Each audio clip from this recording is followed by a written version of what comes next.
Yes, sir. Good afternoon po. May pang-ubo ba kayo? Pang ilang taon po, sir? Para sa akin. Anong klaseng ubo po, sir? May plema po ba o wala? Parang ganito.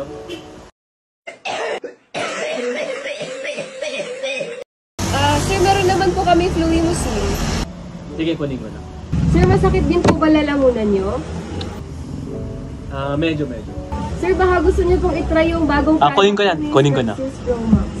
Sige po, sir. Bale, 4 to na Fluimucil. Pakitunaw na lang po sa kalahating baso ng tubig. Isang beses po sa isang araw bago matulog. Inom na lang din po ng maraming tubig para matulungan na mailabas po yung plema. Tapos iwas sa malamig at matatamis. Tapos isa pong Strepsils Pro Max po. In just 1 to 2 spray lang po. After 2 minutes po, may relief na po yung sore throat.